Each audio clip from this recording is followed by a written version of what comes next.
Hello बच्चों, let's see this question and this is a fill in the blanks type of question जिसमें आपको एक statement दे रखी है और एक स्पेस ब्लैंक है जो आपको फिल करना है।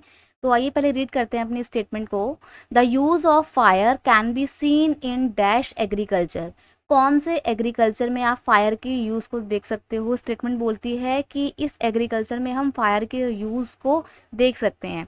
तो देखिए, कट एंड बर्न एग्रीकल्चर में या फिर शिफ्टिंग कल्टीवेशन में ही फायर को यूज़ किया जाता है। और कैसे यूज़ किया जाता है देखिए, in slash and burn agriculture the farmers cut down the plant and burn throw thereafter. यानी कि सबसे पहले फार्मर्स क्या करते हैं, एक स्मॉल पैच ऑफ लैंड में जितने भी फॉरेस्ट होते हैं, जितने भी प्लांट होते हैं, उनको कट कर दिया जाता है और फिर उसमें आग लगा के उसको बिल्कुल क्लीन कर देते हैं। Then farmer sown seeds in ashes, और उसी राख में वो अपने बीज बोते हैं किसान, एंड कल्टीवेट द क्रॉप। फिर क्रॉप जब ग्रो हो जाती है तो उसको फिर हार्वेस्ट भी करते हैं, तो वहीं पर उस राख में ही क्रॉप कल्टीवेट की जाती है।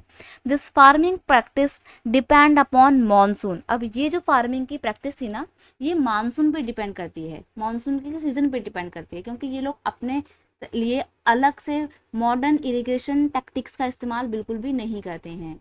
ये लोग कौन से टैक्टिक्स का इस्तेमाल करते हैं? मानसून का, यानी कि नेचर बेस्ड ये फार्मिंग पूरी होती है।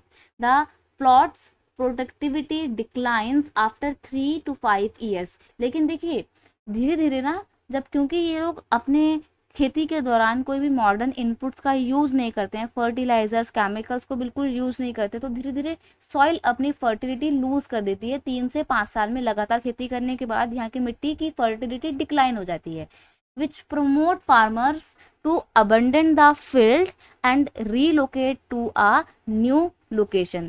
तो जब मिट्टी की फर्टिलिटी, सॉइल की फर्टिलिटी लूज हो जाती है, तो फार्मर्स क्या करते हैं, फार्मर्स अपने लिए एक नया लोकेशन सर्च करने की कोशिश करते हैं और पहले वाले एरिया को छोड़कर किसी दूसरे फील्ड में जाते हैं और वहीं पर अगेन वही पूरा प्रोसेस स्टार्ट करते हैं। प्लांट को काटते हैं, कट करते हैं और फिर उसको जलाते हैं, राख में बीज बोते हैं, अपनी क्रॉप कल्टीवेट करते हैं।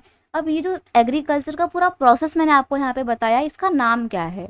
इसके बहुत सारे वेरियस नेम आपको देखने को मिलेंगे। वर्ल्ड में अलग अलग कंट्री में इसके बहुत नाम है और लोकल लेवल पे भी इंडिया में इसके बहुत नाम है। इंडिया में इसको झूमिंग कहा जाता है। वैसे ये होता है शिफ्टिंग कल्टीवेशन या फिर स्लैश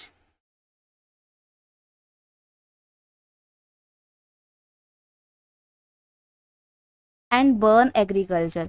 हालांकि इसको शिफ्टिंग कल्टीवेशन भी बोलते हैं।